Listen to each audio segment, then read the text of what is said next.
Assalamualaikum warahmatullahi wabarakatuh.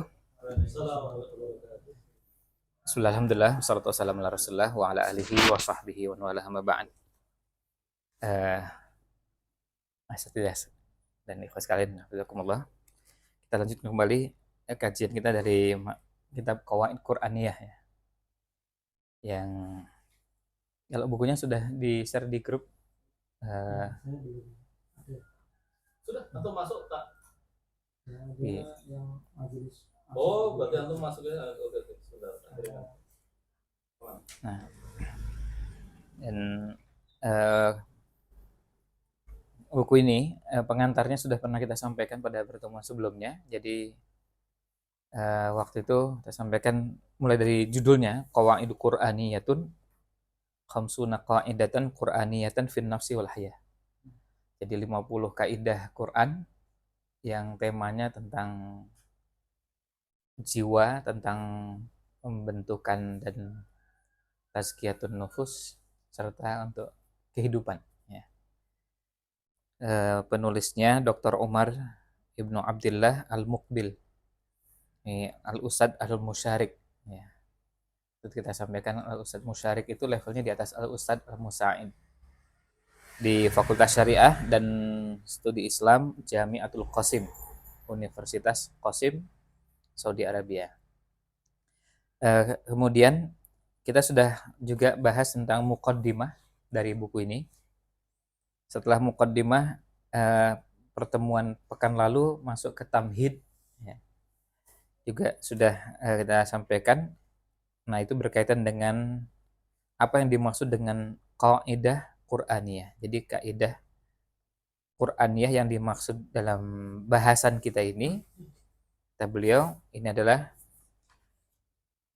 hukum-hukum yang bersifat menyeluruh, ahkam kulliyah, ya, yang sifatnya qat'i, mustakhrajatun min nususil Qur'an, yang diambil dari nas-nas Al-Qur'an. Nah, itu bahasannya pada pertemuan sebelumnya. Sekarang kita masuk ke al-qaidatul ula, kaidah pertama. Sebelumnya pernah kita sampaikan bahwa kaidah ini idealnya supaya bisa dipraktekkan dengan baik adalah dihafalkan selain nanti dipahami. Dan enaknya menghafalnya karena kalimatnya pendek-pendek, singkat. Jadi hampir bisa dipastikan semua kita bisa menghafalnya. Kita lihat yang pertama, al-qaidatul ula wa qulu linnasi husna. Nanti kita akan temukan dalam bahasan ini ada qiraat yang lain wa qulu linnasi hasanat. Tulisannya sama tapi beda cara membacanya. Nah, artinya berbicaralah yang baik kepada sesama manusia. Dan nanti terapannya kepada siapa saja nanti akan disebutkan di bahasan ini contoh-contoh terapan yang sebagian contoh itu terapannya diambil dari Quran, juga diambil dari hadis. Nah, kita awali di paragraf pertama, beliau mengatakan al-insanu madaniyun bitab'ihi kama yuqal. Ya, seperti ungkapan bahwa manusia itu adalah makhluk sosial. Artinya makhluk sosial itu apa? Artinya dia berinteraksi dengan orang dan tidak mungkin hidup sendirian. Kemudian wa kasratu ta'amulatihil yaumiyah tahattama alaihil ihtikaku bitawaifa minan nas. Dan banyaknya interaksi harian manusia ini menuntut manusia untuk berinteraksi dengan beragam ya, bermacam-macam manusia. Artinya ada manusia yang kalau kita ketemu sehari-hari mulai dari jenis kelamin laki perempuan, agamanya Islam dan selain Islam. Kemudian dari sisi usia dari mulai anak, remaja, dewasa, lansia. Kemudian dari sisi pendidikan, dari sisi sosial, dari sisi ekonomi, dari sisi macam-macam. Yang ini dinamakan tawaif minan nas. Artinya keragamannya itu betul-betul sangat beragam. Mukhtalifil afhami wal akhlak. Nah, ini juga menjadi faktor yang penting juga karena beragam pemahaman dan akhlaknya. Ya, beragam pemahaman dan akhlaknya. Bahkan orang yang nasabnya sama, bapaknya sama, ibunya sama, itu bisa berbeda pemahaman dan akhlaknya. Itu yang sama, jelas bapaknya sama, ibunya sama, artinya nggak usah ditanya lagi asalnya dari daerah mana. Ya, ya, ya udah pasti daerahnya ya sama, bapaknya sama, ibunya sama. Tapi pemahamannya berbeda dan akhlaknya berbeda. Artinya yang sudah jelas berangkat dari bapak dan ibu yang sama saja bisa berbeda pemahaman dan akhlaknya. Apalagi yang berbeda bapak dan ibunya. Potensi untuk berbeda itu menjadi lebih besar. Nah, kemudian yasma'ul hasana wa ghairahu. Dia akan mendengar yang baik dan yang tidak baik, yang selainnya, yang baik dan yang buruk.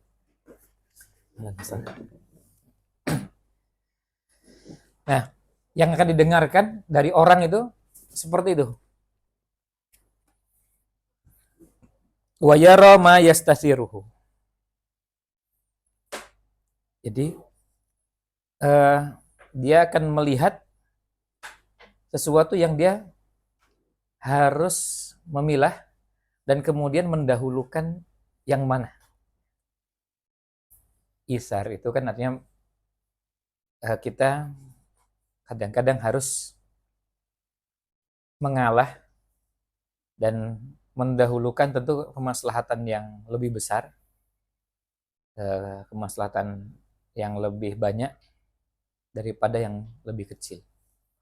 Kalau kita melihat, yang kita lihat itu yang baik dan yang buruk beragam. Dan bisa jadi yang kita lihat, yang buruk itu lebih banyak daripada yang baik. Yang kita dengar, yang lebih buruk, yang buruk-buruk itu lebih banyak daripada yang baik.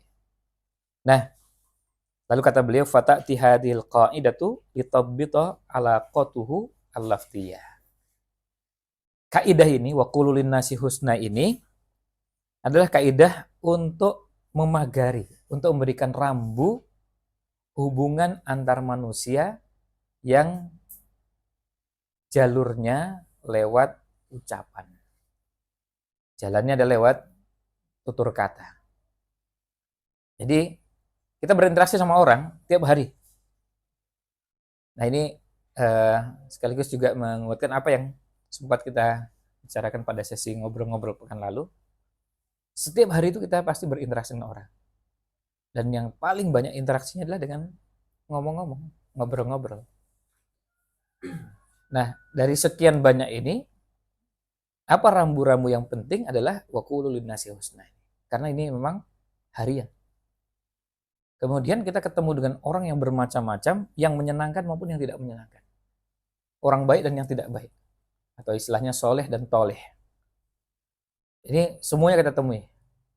Maka mau tidak mau kita harus membuat rambu. Kemudian kita mengikuti yang mana.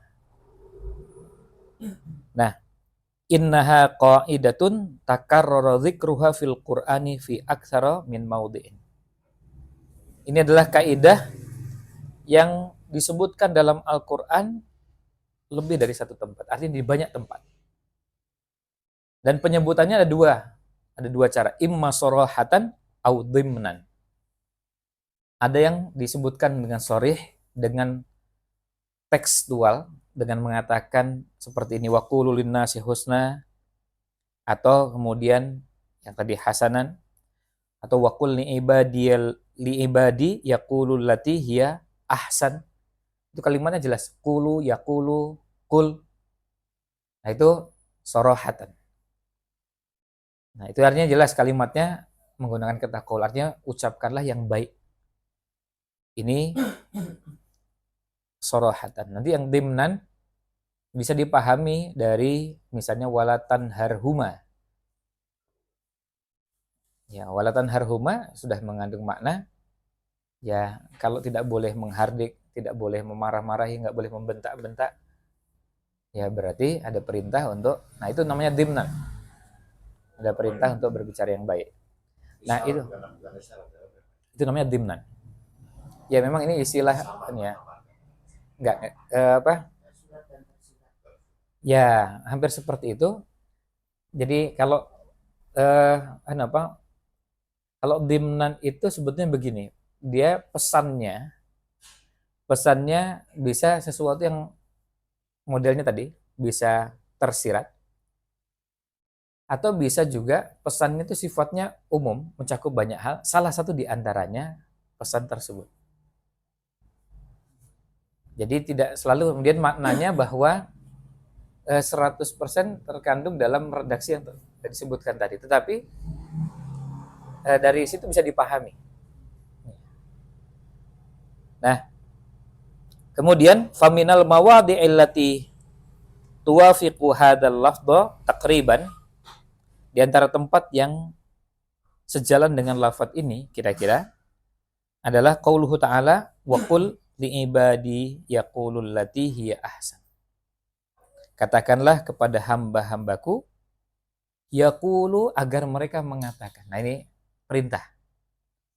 Perintah kepada siapa? Perintah kepada nabinya untuk disampaikan kepada umatnya.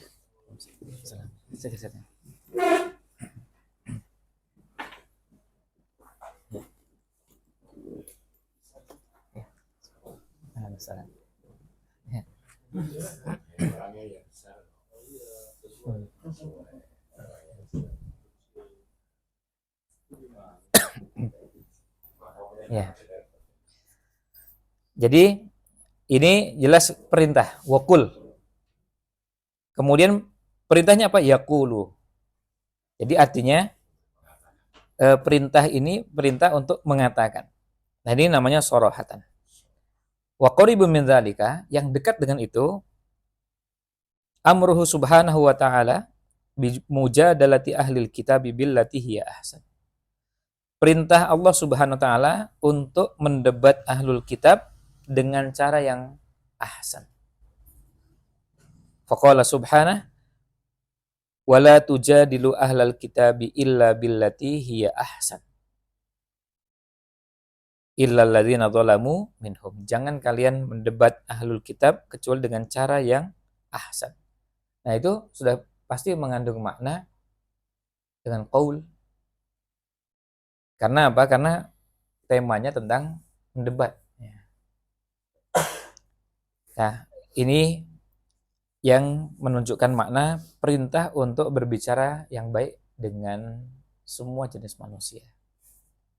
Ammal lati tuwafiquha min jihatil makna. Nah, ini sekarang kalau yang tadi artinya tadi jelas cetol, artinya menyebutkan perintah berbicara yang baik. Kalau dari sisi makna, fakathiratun, maka itu banyak. Kama sanusyiru ila ba'diha ba'da qalil. Sebagaimana kita akan isyaratkan, kita akan sebutkan setelah ini. Ya. Dan tapi yang sebutkan cuma ba'diha, cuma sebagian. Karena memang kalau mau disebutkan semuanya pasti akan menjadi sangat panjang. Idzan, kalau begitu ta'ammal fi qaulihi ta'ala. Mari kita renungkan, kita tadabburi firman Allah Ta'ala, wa qulu linnasi husna. Ja'at fi siyaqi amri bani Israel. Nah, lihat ini, sebetulnya ayat ini dalam rangkaian ayat perintah kepada Bani Israel. Bijumlatin minal awamiri, dengan serangkaian perintah. Jadi perintahnya banyak. Nah, salah satu perintahnya ini. Dan wahia, dan ayat ini waqulu linnasi husna ini surat Al-Baqarah ayat 83. Wahia surat Al-Baqarah ya. Ayatnya 83. Waqal madaniyatun fi suratin madaniyatin. Pada surat Madaniyah. Ya, pada surat Madaniyah. Wa qala qabla dzalika fi suratin makkiyatin. Nah, ini munasabah. Ya. Jadi munasabah di surat Makkiyahnya begini, surat Madaniyahnya begini. Wahia suratul Isra, yaitu pada surat Al-Isra, amron aman, perintahnya umum. Wa kulli ibadi yaqulul lati hiya ahsan. Di surat Makkiyahnya perintahnya umum. Pada surat Madaniyahnya ada perintahnya khusus. Nah, fanahnu, ya idzan kalau begitu, fanahnu amama awamira muhkamah. Di hadapan kita ini ada perintah-perintah yang sangat tegas, sangat jelas perintahnya, tidak membuka ruang tafsir yang bermacam-macam. Karena kalimatnya jelas, wa qulu linnasi husna, wa qul li ibadi yaqulu lati hiya ahsan. Itu artinya perintahnya jelas. Ini namanya muhkamah. Wala yustathna minha syai'un illa fi halati mujadalati ahlil kitabi kama sabaqa. Dan tidak ada istisna, tidak ada pengecualian kecuali dalam keadaan mujadalah mendebat ahlul kitab. Karena di situ disebutkan illal ladzina dzalamu minhum. Kecuali, artinya ada pengecualian. Maka kalau ini kita nyambung dengan bahasan usul fikih, ini yang namanya al-asl, ya, hukum asalnya. Hukum asalnya ngomong sama orang itu dengan cara yang baik. Itu hukum asalnya. Maka kita terapkan dalam semua keadaan. Pada semua orang, itu hukum asalnya. Kalau menggunakan cara yang lain, itu masuk dalam istitsna, pengecualian. Nah, pengecualian ini ada nggak? Dibolehkan nggak? Yang boleh nggak menggunakan bahasa yang kasar? Boleh nggak menggunakan bahasa kalau perlu cacian, makian, isuhan, dan yang lainnya? Nah, itu pertanyaannya, ada nggak istisnanya? Ada nggak pengecualian di situ? Kalau tidak ada, berarti tetap kembali ke hukum asal. Kenapa ini perlu ditetapkan kaidahnya? Karena sebagian orang bisa jadi memahami itu dengan perasaan. Karena emosi. Ya, karena emosi, kemudian ingin meluapkan itu dan mencari pembenaran. Ya, padahal itu jelas rujukannya adalah perasaan, bukan syariat, bukan tuntunan agama kita. Nah, ini yang namanya wala yustatsna. Ya, jadi di sini kita belajar menempatkan, belajar mendudukkan mana kaidah asal, mana pengecualian. Kalau kita bicara tentang kaidah dalam usul fikih, dan juga pernah itu sudah sempat disinggung pada pertemuan yang lalu, kaidah itu sifatnya aglabi, berlaku untuk sesuatu yang umum dan mayoritas. Kalau ada pengecualian itu lumrah. Tapi tidak boleh dibalik. Yang pengecualian itu lalu kemudian dianggap kaidah. Apalagi dianggap kodrat, ya. Ya. Nah, itu pengecualian yang kalau dianggap pengecualian, kalau itu dianggap menyimpang, tidak boleh itu kemudian menjadi kaidah dasar. Ya, tetap dia berlaku istisna.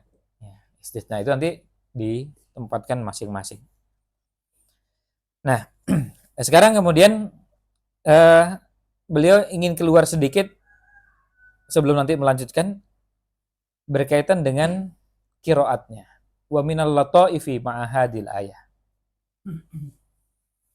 Nah, ini susahnya nerjemahkan lataif apa ya? Karena keunikan. ya, bisa keunikan, kekhasan, atau dia juga bisa kadang-kadang maknanya fawaid, ya. Lataiful isnad itu nanti bisa hanya memang hal-hal yang unik, yang khas, atau yang istimewa dari sanad. Sanadnya itu semuanya rawinya Quraisy. Ya. Jadi Imam Bukhari meriwayatkan dari gurunya yang orang Quraisy, lalu gurunya meriwayatkan dari gurunya yang juga keturunan Quraisy, lalu gurunya meriwayatkan dari gurunya yang juga Quraisy, sampai kepada Umar bin Khattab yang juga Quraisy. Nah, itu ya, jadi itu namanya lataiful isnad. Contoh adanya. Nah, di antara keunikan ayat ini adalah wa qulu linnasi husna. Anna hunaka qira'atan ukhra. Wa qulu linnasi hasanan bi fathil ha'i was sin. Jadi dengan fathah di huruf ha dan huruf sinnya. Bukan husnan tapi hasanan. Qala ahlul ilmi wal qaulul hasan, perkataan yang hasan itu yashmalul hasana ada dua. Yang pertama yashmalul hasana fi hayatihi. Yang kedua fi maknahu. Yang pertama itu hasan dalam hayahnya, caranya. Dan yang kedua hasan dalam maknanya. Jadi bisa hasan dalam caranya dan hasan dalam maknanya. Bagaimana caranya? Fa fi hayatihi, untuk hayahnya, caranya ayyakuna bil lutfi wal lin. Nah, ini dilakukan dengan al-lutf, al-lin. Jadi dengan santun, dengan lembut, dengan sopan, wa adamil ghillati wasyiddah. Jadi tidak dengan cara yang kasar, sangar. Itu artinya caranya. Tidak dengan suara yang meninggi, tidak dengan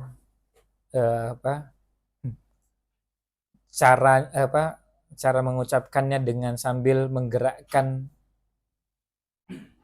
organ tubuh yang lalu mengesankan penghinaan. Itu hayah. Seperti orang bisa jadi maknanya benar dan maknanya mubah. Contohnya misalnya menyebut apa? Hanya cuma menjelaskan atau menggunakan kata ini. Atau menggunakan kata begini. Ya. Tapi begininya itu sambil ngenyek. Kan, ya. Nah itu bahasa tubuhnya menghina. Nah itu dinamakan dengan apa? Hayahnya. Jadi bisa jadi ucapannya, cara pengucapannya, tapi bisa juga ini berhubungan dengan pilihan kata atau lafadznya yang digunakan. Nah, karena orang menghina orang lain itu tidak selalu pilihan katanya yang salah. Ya. Pilihan katanya artinya mufradatnya, kosa katanya sebenarnya nggak ada masalah, tapi digunakan untuk menghina. Nah, dan ini kalau dikembangkan terus tentunya kalau dari sisi bahasa, di setiap bahasa ada kekhasannya. Di bahasa-bahasa tertentu, cacian makian itu menggunakan makanan atau minuman. Di masyarakat Jawa begitu ya. Ada sebagian pisuhan itu kan sebenarnya minuman gitu ya. Ya. Oh gitu. Minuman yang hangat, warnanya coklat. Itu kan sebenarnya minumannya enak deh. Tapi diucapkan pada tempat yang digunakan untuk cacian, untuk makian, untuk pisuhan yang akhirnya mengandung makna yang tidak benar. Ya, ini yang namanya hay'ah. Wa fi maknahu bi ayyakuna khairan.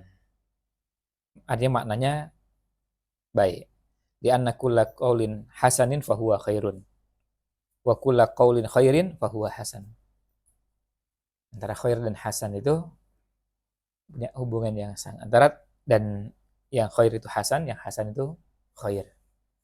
Artinya berarti maknanya juga benar. Nah, kemudian ini sekarang masuk kembali ke bahasan tadi. Kalau tadi itu lataifnya. Sekarang kita lihat terapannya. Innana nahtaju ila hadhil qa'idati bikasratin. Kita membutuhkan kaidah dengan sangat banyak sekali. Khasatan, terutama wa annana fi hayatina. Kita ini dalam kehidupan kita sehari-hari, nata'amalu ma'a asnafin mukhtalifatin minal bashar. Berinteraksi dengan ragam manusia yang luar biasa macam-macamnya.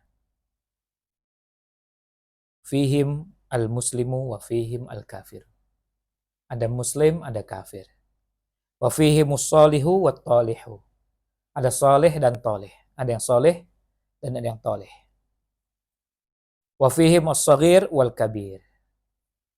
Ini ada yang usianya lebih muda dari kita dan ada yang lebih tua dari kita. Bal wa nahtajuha lit ta'amuli ma'a akhossin nas. Nah, ini masuk ke terapan berikutnya. Tapi sebelum itu, sedangkan kaidah dasar tadi, terapannya itu sudah masuk pada semua jenis manusia. Setiap kita berinteraksi pasti ketemu orang dengan model seperti itu. Muslim, kafir, soleh, toleh, sogir, kabir. Terus kemudian kalau tambahkan lagi laki, perempuan, zakar, unsa. Kita ketemu dengan orang yang bermacam-macam dan ini hanya cuma sebagian contoh untuk melihat keragaman tersebut. Itu ada dasarnya. Berlaku pada semua. Kemudian ada penekanan khusus berinteraksi dengan akhossin nas. Akhossin nasi bina. Artinya orang-orang khusus yang punya hubungan sangat dekat dengan kita. Siapa? Al-walidan, kedua orang tua. Wazauju wazaujah. Ditambah lagi wal aulad, suami, istri, anak. Bapak, ibu, anak. Nah, ini juga menjadi fokus perhatian khusus. Jadi artinya, kalau kita berangkat dari penjelasan ini diterapkan di mana-mana. Pertama sudah harian, di mana-mana. Kita keluar rumah, ketemu orang di luar rumah kita, menerapkan kaidah ini. Wa qulu linnasi husna. Di dalam rumah juga menerapkan ini. Wa qulu linnasi husna. Dalam rumah ketemu siapa? Suami ketemu istri, orang tua ketemu anak. Menerapkan wa qulu linnasi husna. Bahkan bal wa nahtajuha litta'amuli biha ma'aman tahta aidina minal khadami wa man fi hukmihim. Bahkan kita juga membutuhkan penerapan wa qulu linnasi husna ini kepada siapa? Pembantu. Kita juga perlu. Atau karyawan, atau staf, atau dan yang sama levelnya seperti itu. Oh, itu bawahan saya. Itu karyawan saya. Itu staf saya. Nah, itu juga berlaku kaidahnya wa qulu linnasi husna. Itu hukum asalnya. Ini kaidah dasarnya, ini diberlakukan untuk semua itu. Nah, ini menunjukkan betapa pentingnya kaidah wa qulu linnasi husna. Nah, kemudian sekarang kita lihat contoh terapannya. Dan contoh terapan itu masing-masing orang bisa membuat contoh dengan beberapa pendekatan atau cara. Sekarang kita lihat wa min suwari tatbiqati hadhil qaidati. Di antara bentuk terapan kaidah ini. Bentuk terapan wa qulu linnasi husna. Sebelum masuk ke nomor 1 2 3 beliau kasih pengantar wa anta ayyuhal mu'min. Anta wahai mukmin idza qallabtal qur'ana. Kalau anta buka Quran. Buka dari depan, tengah, ke belakang, balik lagi depan, tengah, belakang, buka lagi. Wajadta ahwalan nasso alaihil Qur'an. Kita mendapatkan contoh-contoh langsung dari Quran. Contoh terapannya. Sebenarnya, ini sebelum kita sebutkan contoh-contohnya, sebenarnya nggak usah dikasih contoh-contoh Quran pun sudah bisa dipahami semuanya dan jelas. Artinya nggak usah pakai contoh lah, nggak usah, Al-Quran tidak perlu menyebutkan contoh berbicara yang baik pada orang tua, berbicara yang baik pada ini dan itu, nggak usah dikasih contoh, sudah berlaku ke semuanya dan jelas perintahnya berlaku untuk semua. Ada tamu, ya terapkan wa qulu linnasi husna. Pada tetangga wa qulu linnasi husna. Terus ada orang tua, anak, kemudian kakak, adik, itu nggak usah dikasih contoh pun sebenarnya sudah jelas. Tetapi kadang-kadang disebutkan itu bisa jadi ada penekanan khusus. Bisa jadi karena itu penting. Ufrida li ahamiyatihi.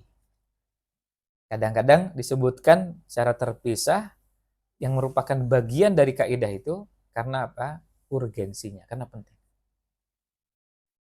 Katatbiqin amaliyin li hadhil qaidah. Sebagai bentuk terapan kaidah ini. Ya, sebagai bentuk terapan dari kaidah ini. Kaidah wa qulu linnasi husna. Jadi contoh terapan dari kaidah ini di Quran. Sekali lagi kalau mau kita sebut contoh, sebenarnya kalau kita nyebut contoh gampang. Tapi ini kemudian poinnya dari sisi ini juga jadi pelajaran bagi kita. Sebetulnya kalau kita menjelaskan Quran, pada saat menjelaskan tafsir Quran, yang paling bagus itu contohnya ya dari Quran juga. Nah, cuma karena kita ini pengetahuan Qurannya kurang, ya ngasih contohnya cari-cari. Mau cari di Quran, ya memang gak ada isi Quran di kepalanya. Ngasih contohnya yang mana itu? Ya, bisa jadi contohnya sebenarnya ada di Quran, cuma karena kita kebingungan mau cari contohnya yang mana ini di Quran. Akhirnya cari contohnya ya yang dekat dengan kehidupan sehari-hari. Tentu bukan berarti itu sesuatu yang salah. Tapi kan akan berbeda kalau contoh itu langsung juga kita temukan dari Quran, dan biasanya contoh-contoh seperti itu punya pesan-pesan yang sangat kuat dan mendalam. Nah, sekarang kita lihat contohnya. Sekali lagi, ini hanya contoh dan sebagian. Ya. Sebagian contoh. Jadi, tidak mewakili keseluruhan. Tapi polanya bisa jadi pelajaran bagi kita, ya asatidzah dan ikhwas kalian. Ya, kalau ngambil contoh, ngambil dari Quran atau contoh dari hadis, itu akan punya kekuatan yang berbeda dengan kalau kita ambil contoh dari kehidupan sehari-hari. Atau diurutkan secara bertahap. Contohnya diambil dari Quran, setelah itu contohnya dari hadis, kemudian yang ketiga contohnya dari kisah-kisah para ulama, para tokoh-tokoh dari generasi terdahulu, baru kemudian contoh di zaman sekarang. Akhirnya contohnya menjadi lebih utuh dan lengkap. Ya, sekarang mulai dari yang pertama, pemasaran. Yang pertama, ta'ammal qaulallahi ta'ala anil walidain. Perhatikan, renungkan firman Allah Ta'ala tentang kedua orang tua. Wala tanharhuma wa kullahuma qaulan karima. Nah, ini seandainya kita potong saja wala tanharhuma, itu sebenarnya sudah cukup. Sudah cukup untuk menunjukkan makna bahwa kita diperintahkan untuk berbicara yang baik. Karena apa? Karena kalau nggak boleh menghardik, nggak boleh membentak-bentak, nggak boleh marah-marahi, itu kan sudah menunjukkan makna ada perintah kebalikannya. Nah, tetapi ditekankan lagi dengan disebutkan kebalikannya. Waqul lahuma qaulan karima. Maka beliau menekankan pada sisi itu. Innahu amrun ba'dan nahyi. Ini ada salah ketiknya. Terusnya ro di situ ya. Oh ya. Oh ya. Innahu amrun bi adamin nahri. Wa huwa mutadamminun lil amri bididdihi. Jadi di sini amr tidak amr perintah tidak boleh melakukan nahr wala tanharhuma, dan sekaligus huwa mutadammin. Itu yang tadi dinamakan dimnan. Yang tadi disebutkan di awal, sorohatan dan dimnan. Mutadamminun lil amri bididdihi. Ini mengandung perintah pada sebaliknya. Yang tadi seandainya wala tanharhuma enggak usah diteruskan, itu sudah mengandung makna perintah pada kebalikannya. Karena memang kaidahnya begitu kan. Kalau perintah terhadap sesuatu, larangan pada kebalikannya. Larangan pada sesuatu, perintah kepada kebalikannya. Meskipun nanti detailnya, apakah bididdihi atau bi'addadihi, itu nanti pembahasannya di usul fikih. Artinya, kalau larangan, apakah perintah terhadap sesuatu, larangan pada semua kebalikannya, atau pada sebagian kebalikannya. Itu nanti pembahasannya detailnya di usul fikih. Karena para ulama usul fikih itu sangat teliti menggunakan pilihan-pilihan kata. Hanya al-amru bisyai itu apakah itu nahyun bididdihi atau nahyun biaddadihi atau biba'di addadihi. Itu artinya untuk menunjukkan ketelitian para ulama, kita berkaitan dengan perintah dan larangan. Tapi kaidah umumnya kalau memerintahkan pada sesuatu berarti larangan pada kebalikannya. Itu kaidah umumnya. Ya. Wa huwal amru bil qaulil karimi alladzi la ta'nifa fihi. Jadi perkataan yang mulia, perkataan yang tidak ada unsur caci maki, kemudian tidak ada bentuk membentak, menghardik. Ya. Ini amr. Dan amr ini, ya amr ini wa kullahuma qaulan karima, ini sebelumnya ada wala tanharhuma. Jadi ini juga amr setelah nahi. Dan tetapi amr setelah nahinya ini amrnya semakna dengan nahinya. Semakna dengan larangannya. Artinya larangan tanharhuma itu kemudian langsung disebutkan lanjutannya wa kullahuma qaulan karima. Nah, ini bentuk terapannya pada orang tua. Bentuk terapan wa qulul linnasi husna tetapi kepada orang tua. Bolak-balik sama larangan bicara itu, berapa itu kalau disebutkan perintahnya untuk berbicara yang baik berarti ada larangan bicara tidak baik. Iya. Gitu, ya. Maknanya kan bisa dibalik gitu. Ya, bisa begitu. Dibalik perintah berbicara baik ada larangan bicara. Ya, gitu. Ya, itu apa? Kita bisa memahami dengan kebalikannya. Betul. Yang kedua, wa kadzalika aidan fi ma yakhusu mukhatabatas sa'ilil muhtaj. Nah, ini contoh yang kedua. Tadi contohnya langsung dari Quran. Contohnya adalah ketika berinteraksi, berbicara, berdialog dengan as-sa'il al-muhtaj. Peminta-minta yang memang membutuhkan. Pengemis, minta-minta, yang datang meminta dan betul-betul muhtaj. Yang memang minta-minta. Lihat ayatnya, sama. Wa ammas-sa'ila fala tanhar. Di atas juga wala tanhar. Ya, wala tanhar huma di sini wala tanhar. La tanharnya sama. Ya, la tanharnya sama. Nah, dan lihat ini penjelasan bagusnya yang beliau sampaikan di lanjutannya adalah bal ba'dul ulama. Bahkan sebagian ulama yara berpendapat umumaha fi kulli sa'ilin. Ini berlaku umum pada semua penanya. Sawa'un kana sa'ilan lil mali au lil ilmi. Baik yang datang minta uang, minta harta, minta makanan, atau minta ilmu. Jadi sebagian ulama mengatakan bahwa ini berlaku untuk semua. Artinya berlaku juga kepada penuntut ilmu yang datang nanya, konsultasi, minta arahan, minta masukan. Itu juga diberlakukan seperti sini. Wa ammasa ila fala tanhar.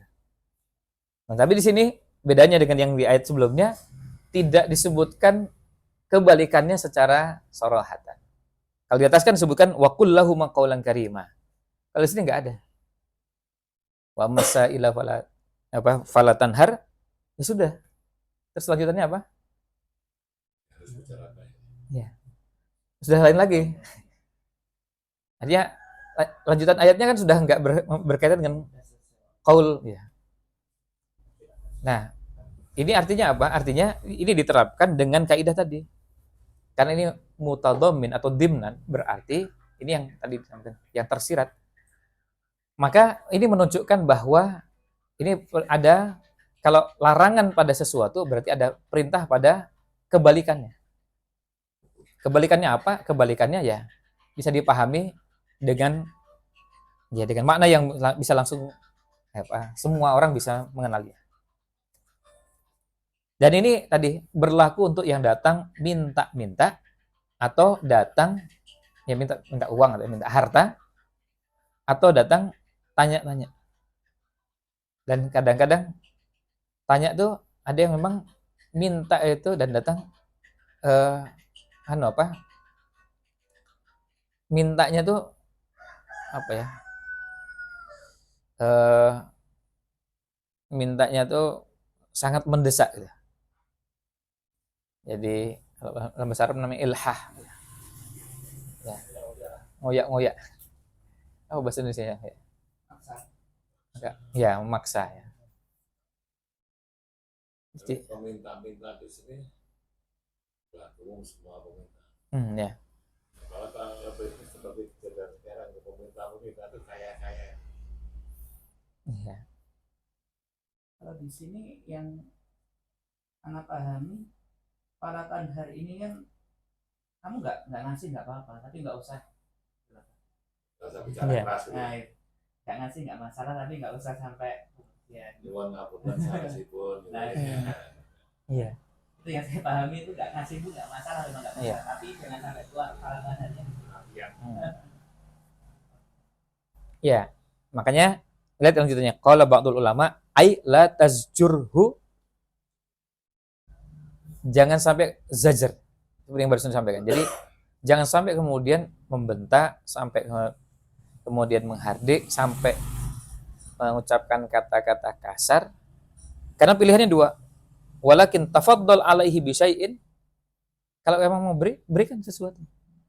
Tafaddal alaihi, tafaddulan itu artinya kita memberi karena kita punya kelebihan yang kita miliki, kita berikan. Walakin tufadhil, wala tusjirhu, walakin tufadhil alaihi. Ayat yang lain kan yang qaulun ma'rufun khairun min Sudah, sadaqah. ya. Qaulun ma'rufun. Tafaddal alaihi, tafaddulan itu ya. Dari kata. Amr itu. Iya. Wala tusjirhu, walakin tufadhil alaihi syai'in aw ruddahu biqaulin jamil. Jadi amr dan lamnya itu nahi. Ya fala tazjurhu. Wala tasjurhu. Ya. Ya fala tazjurhu. Jadi jangan ya. Kalau Anda pakai kaidah semua amr dan semua nahi itu kalau masih bisa menggunakan yang tanpa menggunakan Af'ala.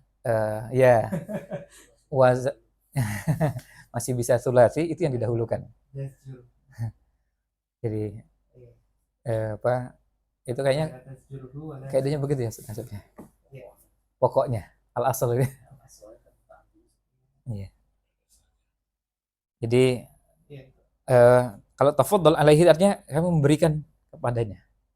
Berangkat dari apa kelebihan yang kita miliki lalu kita kasihkan.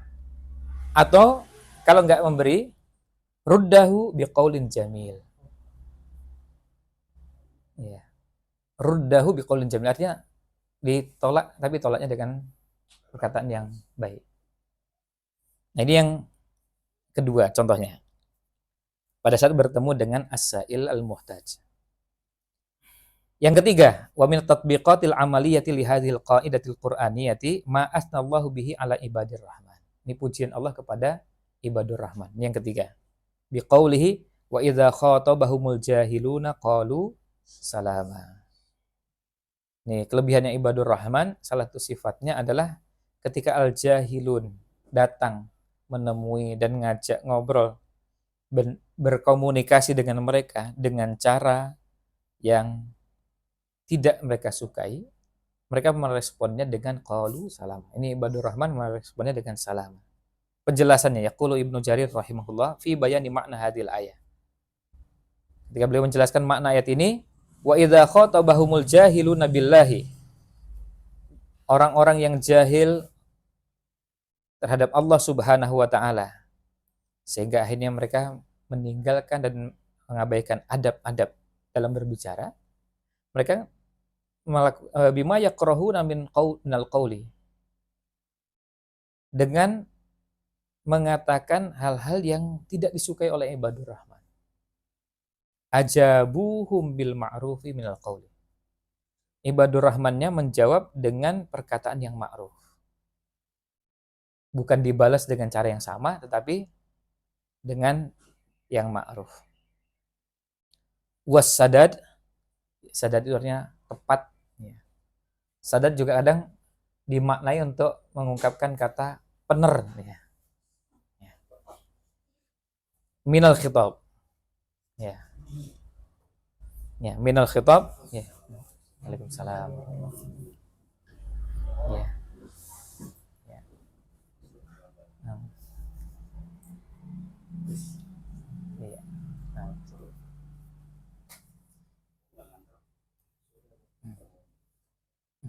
Ya. Ya. Di luar terlambat. Ya. Jadi nggak kena pelajaran Pak Jinder kayaknya. Kalau yang terlambat kan di luar. Kayak sholat di masjid, menurut Pak pas ini sakit-sakitnya itu kan pakai kursi. Ah, iya. Lalu pas saya pulang lah, 2 hari kemudian takmirnya ngirim kursi itu masih bungkusan baru itu. Oh gitu, Masya Allah. Yeah. Ya, ini bentuk contoh yang ketiga. Jadi contohnya adalah yang dilakukan oleh ibadur rahman. Sampai orang berkata kasar kepada dirinya pun mereka respon dengan cara yang ma'ruf. Wa idza khatabahumul jahiluna qalu salama. Wa hum yaquluna dzalika, mereka mengatakan itu la an dha'fin. Bukan berangkat dari kondisi mereka ini lemah. Karena ada orang dalam kondisi lemah, tidak berdaya, lalu kemudian ngomongnya berusaha untuk ramah, sopan di hadapan orang yang kuat, ya, orang mengatakan dia pantas lah, nggak berdaya. Tapi ini enggak. Walakin antarafu'in. Jadi sebenarnya berangkat dari posisi tinggi. Jadi bukan dalam kondisi lemah. Yang kesempatan untuk Memukul ya, kesempatan untuk membalas itu, mengucapkan kata-kata yang kasar itu bisa, tapi tidak dilakukan. Wala an ajzin, dan juga bukan karena dalam kondisi lemah. Innama an isti'la. Ini sama. Nah, ini artinya apa? Artinya posisinya kan gini. Orang itu kadang-kadang ada kecenderungan ketika dalam kondisi kuat bisa jadi mengabaikan adab-adab dalam tutur kata. Akhirnya mengatakan seenaknya karena merasa posisinya kuat. Ini kan ini pembantu saya itu, staf saya itu, karyawan saya. Jadi orang yang berada di bawahnya merasa bahwa kalau dalam kondisi seperti itu bisa ya bisa mengucapkan seenaknya, bisa berbuat seenaknya. Nah, wa an siyanatin lil waqti wal juhdi ayyunfiqa fi ma la yaliqu bir rajulil karimil masyghuli anil muhatarati bima huwa ahammu wa akramu wa arfa'u.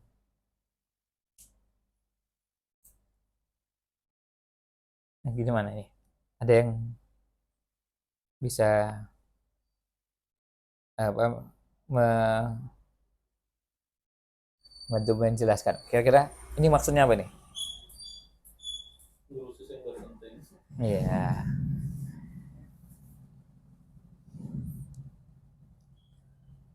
Jadi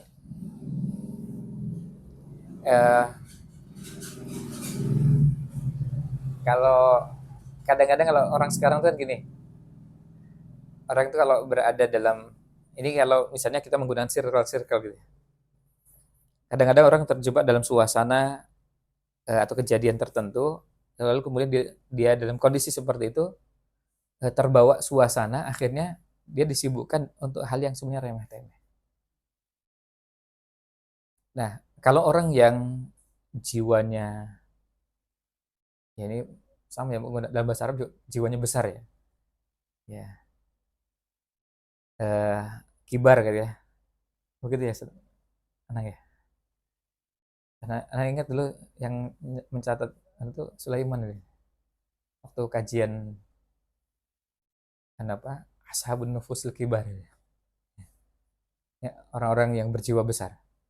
Orang-orang yang berjiwa besar itu kan dia tidak terjebak pada suasana ketika berada dalam kondisi tertentu, kemudian dia terpancing dan kemudian dia emosi, sebenarnya dia berkesempatan dan bisa untuk mengucapkan kata-kata yang tidak pantas. Tapi itu tidak dilakukan. Karena apa? Karena ada yang lebih penting. Banyak yang harus diurus. Ya, ada yang aham, ada akrom, arfa, yang begitu, sudahlah, nggak terlalu diurus gitu. Bukan hal sepele. Kayak misalnya kita di tempat parkir, keluar dari tempat parkir, kemudian tukang parkirnya sempat mengeluarkan kata-kata yang nggak menyenangkan. Kan itu bisa terjadi, atau sikap. Ya kan kalau mau diteruskan, mau ribut kan bisa aja. Turun dulu, terus kemudian mau apa nih. Ya. Tapi kan, ya masalahnya kita banyak urusan gitu ya. Yang mau diurus tuh banyak gitu ya. Artinya kita mengurus cuma pernyataan yang mungkin yang bersangkutan juga karena mungkin hari ini pemasukannya dikit, kemudian pusing, panas, capek, anaknya sakit dan seterusnya. Jadi akumulasi dari banyak hal lalu kemudian mengeluarkan kata-kata yang tidak pantas. Nah, terus kita mau ngelayani kan enggak? Karena kita punya banyak urusan gitu ya, dan ada yang jauh lebih penting dari itu. Nah, ini kalau disambungkan dengan mukaddimah di awal itu, itulah sebetulnya hubungannya. Tiap hari itu kita ketemu orang yang bermacam-macam, termasuk yang nggak menyenangkan begitu. Dan kalau ketemu yang nggak menyenangkan, ya sudah. Apalagi yang begitu itu tadi, lewat aja. Ketemu di warung, ketemu orang, ketemu di mana aja yang tidak menyenangkan, ada hal-hal yang nggak perlu diperbesar, nggak perlu diperpanjang.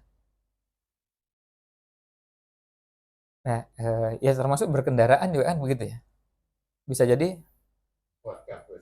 iya, bisa jadi emosi gitu ya. Entah dengan bahasa tubuh atau dengan ucapan dan yang lainnya. Kita berpotensi untuk kalau mau marah-marah bisa. Tapi apa mau itu yang kita lakukan? Nah, itu yang namanya tadi kita ini kalau ar-rajul karim, orang yang mulia, ya, orang yang terhormat, itu kan sudah disibukkannya bukan lagi pada hal-hal yang remeh-remeh. Ada banyak persoalan. Idza kanatin nufusu kibara ta'ibat min dunihal ajsadu. Kan gitu. Jika jiwa itu besar, maka tubuh ini akan lelah, akan letih untuk mengejar cita-cita yang besar itu. Itu nggak sempat ngurusin. Cuma masalah tadi pas beli gorengan, orangnya ngomong yang nggak menyenangkan. Terus kemudian ketemu ini nggak menyenangkan lagi. Iya. Ada aja sih. Kalau mau kita ribut itu ya sebenarnya bisa ya kita ribut. Tapi apa mau itu? Maksudnya terlalu banyak yang kita mau selesaikan. Kalau mau ini diselesaikan nanti terlalu banyak. Ya, kita ribut sama orang, bertengkar sama orang. Nah, kadang-kadang akhirnya kemudian sudahlah yang begitu-gitu biarkan aja. Karena kita nggak mungkin ngurusi sampai ada hal-hal seperti ini. Dan itu tiap hari. Tiap hari kalau kita ketemu orang, ya kecuali kalau kita di rumah terus nggak banyak beraktivitas ya. Ya kita mungkin akan lebih sedikit. Ya. Makanya kenapa dalam i'tikaf itu seperti bahas tentang uzlah di Mukhtasar Minhajul Qasidin, salah satu manfaatnya uzlah kan itu. Kita kan nggak ketemu yang begini-begini. Kenapa? I'tikaf di masjid. Ya. Nggak ketemu orang-orang yang nggak menyenangkan. Potensi ketemu orang yang nggak menyenangkan itu semakin kecil karena apa? Kita memang membatasi pergaulan. Ketemunya cuma yang ke masjid. Itu pun yang ke masjidnya sebagian nggak i'tikaf kan gitu. Ada ketemunya pas sholat aja.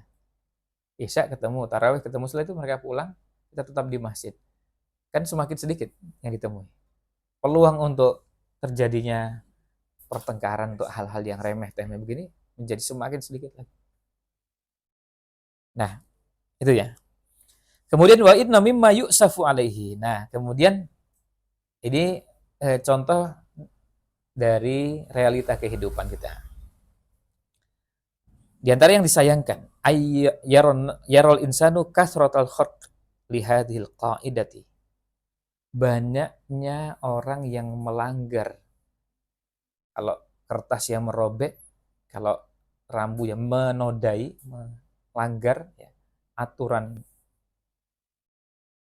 nilai-nilai yang ada dalam kaidah ini. Fi waqi'i ummatil Qur'an. Pada realita umat Quran ini. Wadzalika fi ahwalin katsiratin minha. Pada banyak keadaan. Di antaranya. Yang pertama, annaka tara man yubashshiruna bin nasraniyati.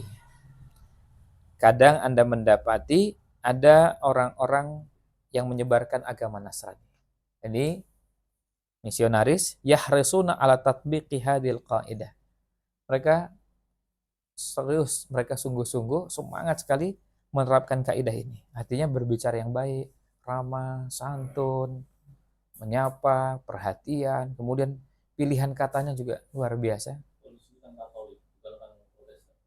Oh, Katoliknya. Katolik kan biasanya kan kalau dengan Jowo dan halus-halus kita menggunting dalam lipatan. Iya. Kalau Protestan ya.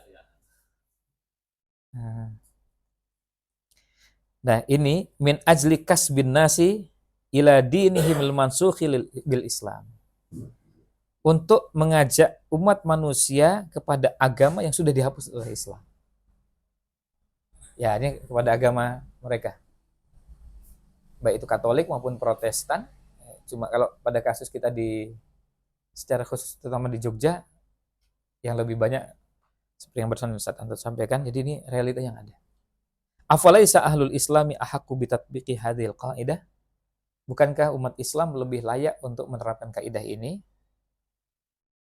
Min ajli kasbil khalqi ila hadzal dinil azim. Untuk merebut hati umat manusia agar mereka mau bukan cuma sekedar masuk ke dalam agama ini, kemudian komitmen terhadap agama ini.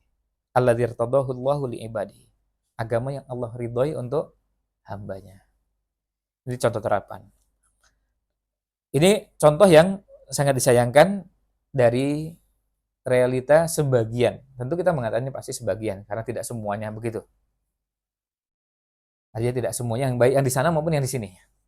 Kemudian yang kedua, fit ta'amuli ma'al walidain, dalam berinteraksi dengan kedua orang tua. Dalam berinteraksi dengan kedua orang tua. Nah, ini juga dirasakan dan ya ini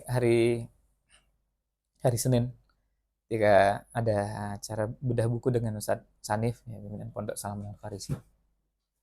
Terus ngobrol-ngobrol, salah satu yang diobrolkan pada saat sambil jalan itu, gimana santri yang ada ketika berinteraksi dengan orang tuanya. Ya, beliau nyampaikan, ya beliau ya salah satu PR-nya bekerja keras ketika melihat ada santri yang interaksi dengan ibunya atau dengan orang tuanya ya masih jauh dari adab-adab, bahasanya kasar, sikapnya nggak sopan, dan ini kalau nggak dididik kan ya di pondok ya cuma dapat ilmu terus akhlaknya nggak dapat. Ya termasuk ya beliau ceritakan, saya perhatikan bahasanya. Nah ini yang saya tertarik adalah sebenarnya ketika beliau cerita itu sebagai pimpinan pondok, beliau memperhatikan pada saat orang tua datang. Terus kemudian bagaimana interaksinya anak dengan orang tua. Jadilah memang ya beratnya ya antum yang ini para pamong, Ustaz Anang, Ustaz Andi, ya Asep juga ya, di pamong juga ya di PUTM. Ya, Cak So aja. Ya Pamong, Musyrif. Ini kan satu yang beratnya kan di sini. Ini cuma bagian kecil ya dari pekerjaan yang panjang dan banyaknya luar biasa. Soalnya kan perlu waktu tersendiri kan. Bayangkan kalau misalnya orang tuanya yang datang bukan cuma satu, dua, yang perlu diperhatikan kan banyak. Nah, sementara satu asrama kalau Ustaz Anak berapa? Wah, 220. Ya, itu. Iya. Dulu mobilnya tiap kelas kan. Iya, nanti ada lagi ya nih. Tapi beliau kan memang membawahi Musyrif ya. Musyrif berapa? 8. Kebayang itu kerjaan yang luar biasa. Itu kerjanya sehari 26 jam. Saking banyaknya. Nggak cukup 24 jam itu. Yang salah satu yang udah kalau kita terapan ayat ini. Jadi gini, cara kita pada saat membaca atau cetek sebenarnya berinteraksi dengan orang tua, masing-masing kita itu mendudukkannya sesuai dengan posisi kita. Maksudnya begini, ada yang sedang berhadapan dengan orang tuanya, ya berbakti pada orang tuanya, tapi itu pribadi. Tapi ada yang posisinya tadi sebagai pamong, sebagai musyrif di asrama. Ya posisinya juga memperhatikan tadi, memperhatikan gimana santrinya berinteraksi dengan orang tuanya. Maka kita dapati, masya Allah ada anak yang ramahnya luar biasa. Nah ketika ketemu Ustaz Taufik, ya Ustaz Taufik Hartono di Temanggung, ya, pimpinan Pondok Darul Arkom Temanggung, menggantikan Ustadz Ishak, ya, rahimahullah. Apa?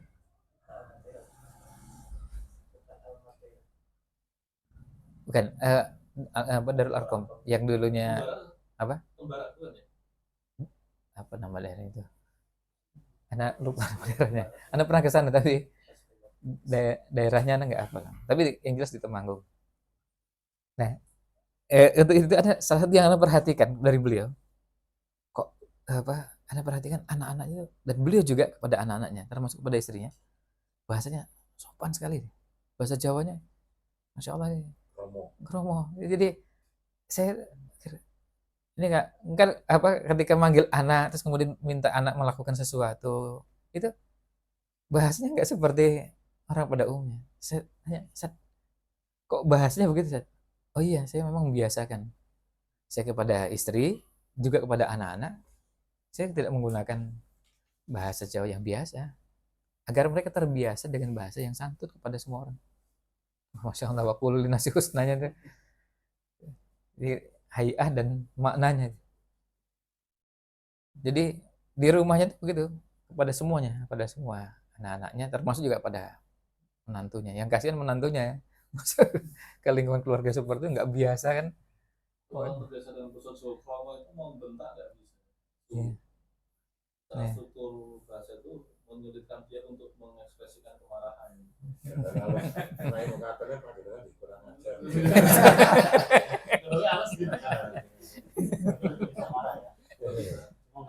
Tapi kadang nanti konsekuensi ininya pelampiasannya menjadi lain, menalikung gitu.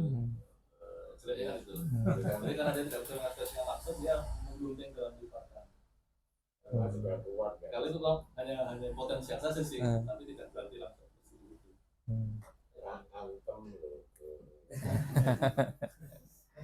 Kalau antum ri. Jatuh aja aduh. Lain dengan bang.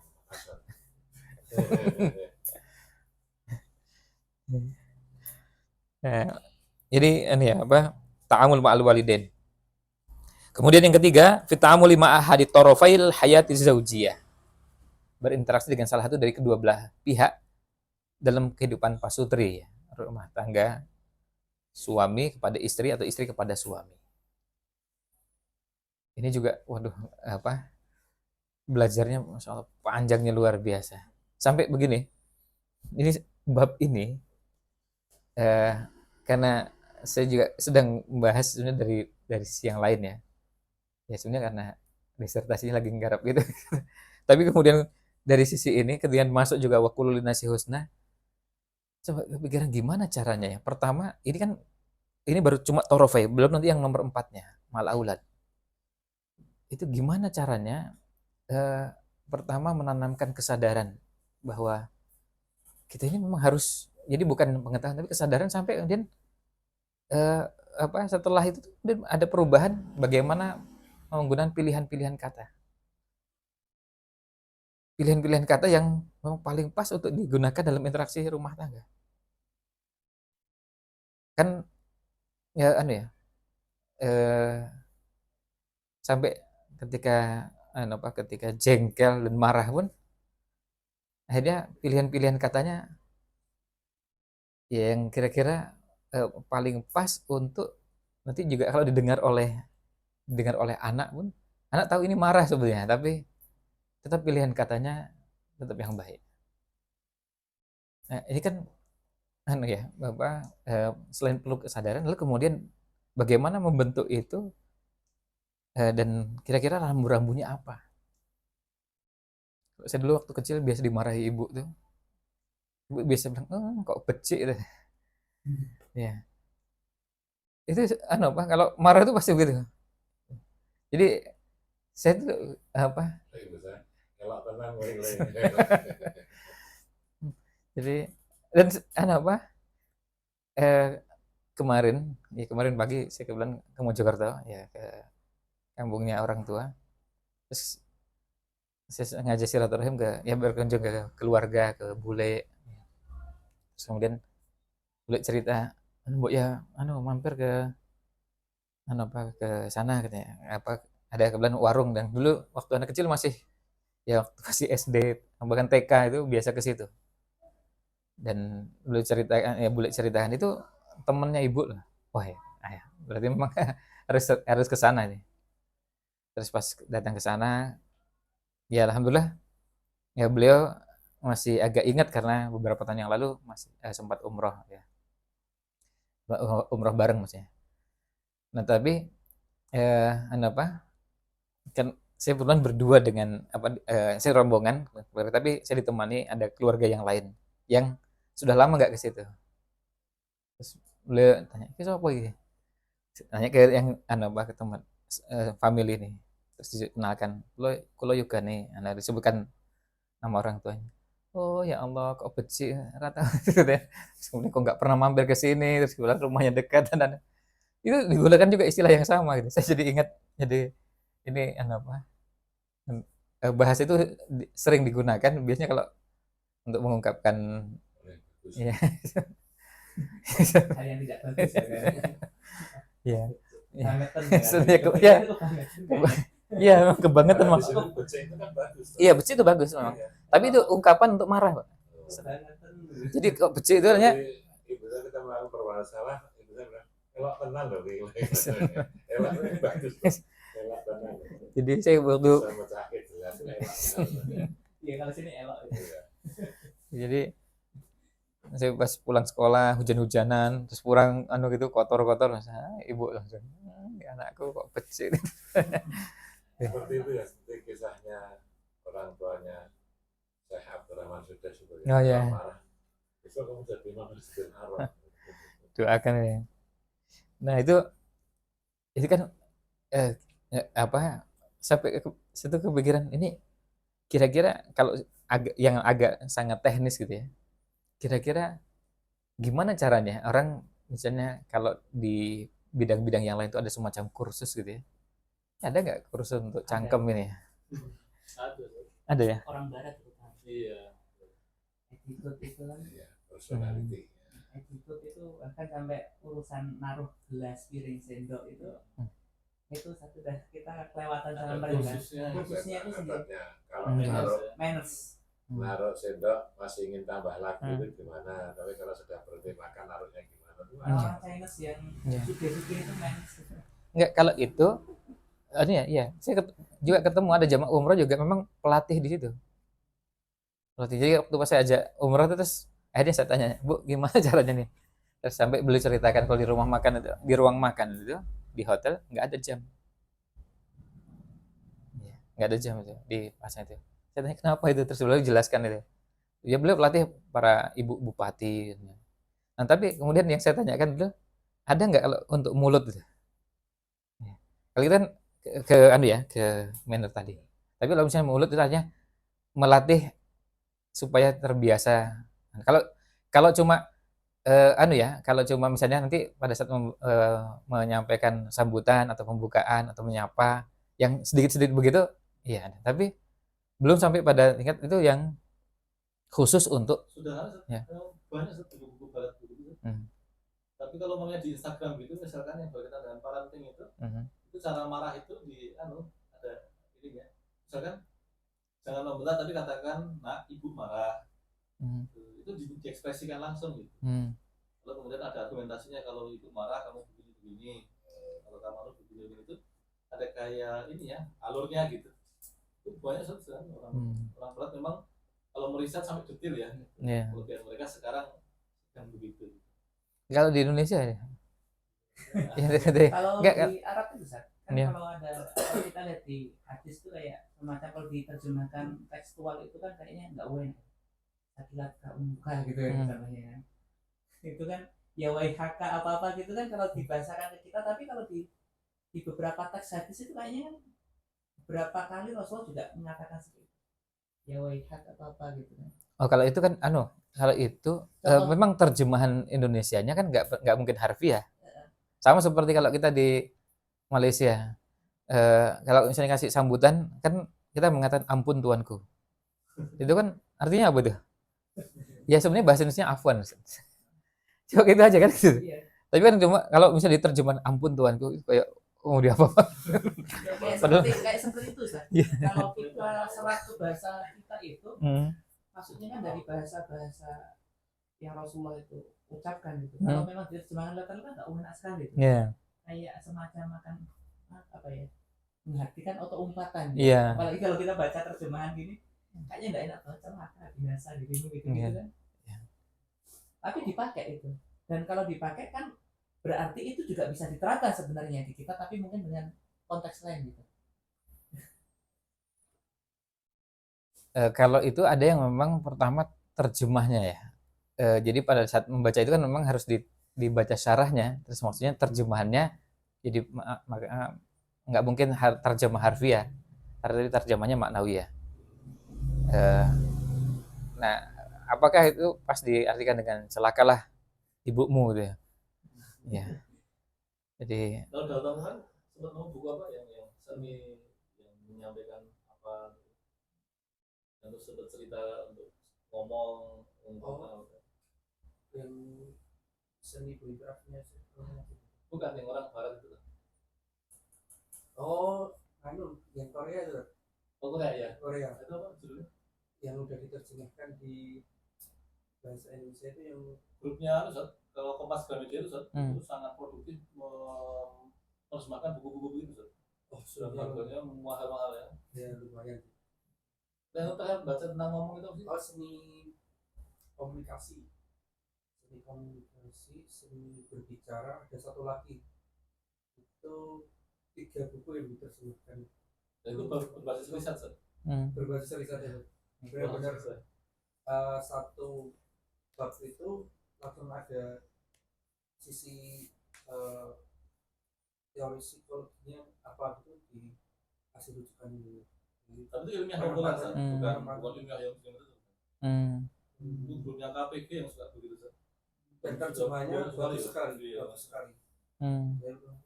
Gampang mudah dipahami dan terjemahannya ada bagus sekali, awalnya mungkin bahasa aslinya. Bahkan tentang Tagoful itu dengan kan sering ingat tentang Tagoful. Itu ada buku khusus dari orang barat.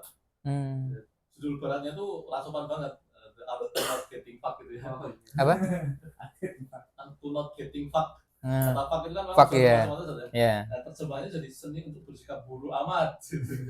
Itu satu buku khusus akhlak Tagoful itu. Ketika buku itu, ini kan kemarin disebut satu di dalam Tagoful itu. Dan itu jadi bestseller dan puluhan kali cetak. Jadi cetakannya sudah sekali cetak mungkin 1000 itu udah belasan ribu. Padahal bacakannya pun lagu itu. Ada bacakan. Artinya ketika bacakannya lagu, produksi aslinya aja tetap jalan. Itu tetap lagu keras. Berarti memang ada akhlak-akhlak yang subtil gitu ya, yang detail di kalangan ulama kita keseharian itu. Yang bagi tradisi kita udah biasa, mereka harus membuat itu jadi riset, jadi buku gitu. Kalau baca itu kalau di Indonesia itu alahnya rusak banget. Nah terus juga ini kan dari barat tuh. Jadi pengalaman manusia barat yang sudah kadung mubal begitu, ya mungkin karena kemodernan yang sudah karuan gitu, terus diuraikan satu persatu. Yang kalau kita gali di masa lalu, ini begini, ini. Contoh-contohnya tuh simpel aja. Pemahamannya dengan ilmu cocokologi. Cocok-cocok Iya. Ya. Jadi ini apa? Penggunaan waqul linasi husna, dan yang disayangkan ini kan. Yang disayangkan adalah kita temukan adanya pilihan-pilihan kata yang tidak pas, interaksi yang dalam bentuk ucapan, tutur kata yang tidak tepat antara suami dengan istri, juga pada aulad. Dan yang nomor 5, mal amalati wal khadam, dengan para ummal, kalau itu yang orangnya, para pekerja dan pembantu. Nah, kemudian halaman terakhir, waqad nabbahat ayatul Isra'i ila khuturati tarki tatbiqi hadhil qaidah. Lihat. Ayat di surat Al-Isra mengingatkan betapa bahayanya meninggalkan menerapkan kaidah ini. Faqala subhanah inna syaitana yanzaghu bainahum. Ya, setan yang menggelincirkan kita, yang membuat kita tidak bertutur kata yang baik ini artinya kalau kita tidak membiasakan itu, sebetulnya kita masuk dalam jeratan setan. Wa alaman ibtuliya bisama ima yakrahu. Nah, kalau tadi yang mengucapkan, sekarang yang diberi ucapan itu gimana? Yang diberi ujian dengan diberi ucapan seperti itu, mendengar bisama ima yakrahu, mendengarkan yang tidak menyenangkan, ayyuhawila ayyahtamila adza man sami'a minhu. Bersabar mendengarkan hal-hal yang tidak menyenangkan, hal-hal yang menyakitkan dari orang tersebut. Wa ayyaqula khairan, dan tetap mengucapkan yang baik. Wa ayyuqabila safaha bil hilm. Sikap safah, artinya sikap tidak sopan, kurang ajar, itu tetap dihadapi dengan hilm, dengan santun. Wal qaulal badhi'a bil hasan. Perkataan yang jelek, yang buruk, yang menyakitkan dibalas dengan perkataan yang hasan. Wa illa,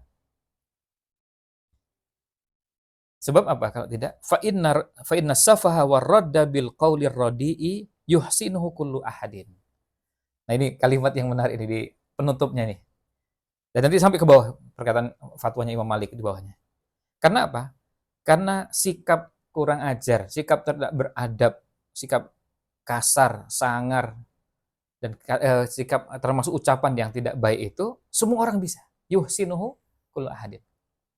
Semua orang bisa. Nah, ini bagusnya dia. Semua orang bisa.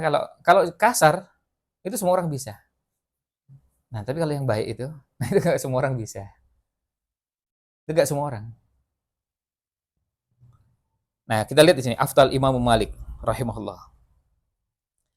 Imam Malik pernah mengeluarkan fatwa li ba'di syu'ara, untuk sebagian penyair. Bima la yuwafiquhu. Yang tidak sejalan, tidak sesuai, nggak cocok bagi sebagian penyair tersebut. Lalu apa? Faqala ya Aba Abdillah. Wahai Abu Abdillah, atadunnul amir lam yakun ya'rifu hadzal qada alladhi qadaitahu? Apa kamu mengira amir tidak tahu keputusan yang telah Anda putuskan ini? Kalau kata Imam Malik, bala. Ya oke. Amir juga tahu. Qala innama arsalna ilaika litusliha bainana falam taf'al. Anda ini diutus untuk melakukan islah di antara kami, tapi Anda tidak lakukan itu. Billahi, demi Allah, la'aqto anna jildaka hijaan. Ini gimana terjemahnya? Saya akan kuliti. Ya, artinya itu kan berarti, dan lihat ini masalahnya yang bicara penyair. Kemampuan bahasanya kan tinggi. Kan bisa tadi, bisa misuh-misuh dengan cara yang Tentang penyair ya. itu penting satu. Ya. Ternyata tuh mereka istilah sekarang tuh buzzer. Penyair itu pembuat opini. Makanya dulu si Mutanabi itu bisa memeras penguasa dengan syair-syairnya. Jadi misalkan dia dapat penguasa kok dia nggak senang, dia bangun syair-syair, membangun opini dengan syair-syair yang indah itu, runtuh itu saat pamornya saat, dia bayar Mutanabi. Nah nanti Mutanabi buat syair kalian yang memuliakan dia. Jadi penyair itu ternyata punya posisi sosial yang penting, Sat. Dari waktu ke waktu memang ada berubah naik turun begitu, tapi ada wakalanya mereka itu signifikan, Sat. Sekarang buzzer nggak pakai syair. Ya mungkin karena gaya intelektualnya yang pas-pasan, Sat. Gaya intelektualnya pas-pasan, misalnya nggak berikut. Mereka dokter. Tapi kan kita tahu lah kualitasnya kayak apa gitu. Tidak dokter kan cuma abusan. Tapi ada Armando itu dulu bagus, Sat. Iya. Bagus. Ya. Nah, begini, itu dari sisi fungsinya sekarang ya. Tapi sebenarnya kalau ya tentu zamannya Imam Malik, syu'ara itu sebagian memang ya sebagian hal yang sekarang banyak artinya seorang bisa kolumnis, bisa juga orang yang memang budayawan, menulis karya sastra dalam bentuk puisi, pujangga, ada macam-macam lah istilahnya. Ya. Artinya mereka beragam ya. Dan ada yang memang seperti tadi. Ya. Kan seperti sahabat juga kan ada yang pernah masuk syu'ara kan. Tapi kan enggak memerankan fungsi seperti tadi. Enggak seperti buzzer dan seperti tapi dia atau pada kondisi tertentu dibutuhkan untuk itu, seperti sahabat yang diminta oleh Rasul SAW, ya dia akan dia gunakan. Tapi asalnya itu ya memang ya kemampuan bahasanya sangat tinggi, kemampuan sastranya luar biasa. Nah, orang ini marah itu karena nggak setuju dengan keputusannya Imam Malik. Sampai dia mengatakan billahi, demi Allah, la aqta'anna jildaka hijaan. Jadi saya akan nguliti Anda dengan kata-kata saya, dengan tulisan-tulisan saya. Jadi berarti kan bahasanya nanti bisa macam-macam nih. Nah, kemudian kata Imam Malik, lihat jawaban Imam. Faqala lahul Imam Malik. Beliau mengatakan, "Inna ma wasafta nafsaka bisafahi wad dana'ah." Anda mensifati diri Anda dengan safah dan dana'ah. Anda mensifati diri Anda dengan sikap safah, itu artinya kurang ajar. Ya, menggambarkan bodoh dalam artian dungu, ya. Ya, wad dana'ah artinya sikap yang membuat Anda itu justru merendahkan diri Anda. Ya, menurunkan martabatnya. Wa humal ladzani, nah ini syahid di sini. Wa humal ladzani, dua sifat ini la ya'jizu anhuma ayu ahadin. Semua orang bisa. Semua orang bisa. Yang namanya misu-misu itu semua orang bisa. Enggak usah pakai kuliah, enggak usah pakai belajar, semua orang bisa. Ngomong kotor, ngomong kasar, caci maki, itu semua orang bisa. Kalau yang begitu semua orang bisa. Nah, fa in istata'ta an ta'tiya alladhi tanqati'u dunahu riqab faf'al al-karumu wal muru'atu. Nah, kalau kamu ini kalau mau naikkan levelnya, naikkan kelasnya ya bukan itu. Ya, sikap apa? Al-karum wal muru'ah. Jadi sifat mulia, menjaga kehormatan diri, menjaga kewibawaan. Itu yang tidak semua orang bisa. Yang di situ akan menyelamatkan riqab, artinya menyelamatkan diri kita. Karena pada hari kiamat ya itu yang menyelamatkan kita, dan di dunia juga. Kan gak akan ada orang yang rugi kalau misalnya orang tutur katanya baik itu.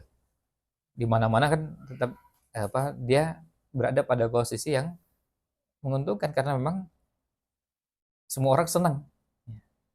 Ya, orang yang suka misu aja nggak suka sama orang yang misu. Kan orang kasar dengan ketemu orang kasar aja belum tentu suka. Itu padahal orang jelas-jelas kasar. Apalagi yang orang memang sejak awal santun, ramah, halus. Itu udah pasti nggak suka. Nah, artinya ini ungkapan Imam Malik ini luar biasa. Kalau cuma gitu, semua orang tuh bisa itu. Kalau berbuat buruk, berbuat jelek, berbuat perilaku dungu, bodoh, kurang ajar, itu semua bisa. Ada yang berpendidikan tinggi, setinggi-tingginya, itu bisa, sampai yang tidak berpendidikan sama sekali, semua bisa itu. Kalau cuma begitu. Tapi kalau menjaga kehormatan diri dengan menjaga lisan tadi. Kan ini kan soalnya tadi ini temanya tetap kembalikannya ke lisan.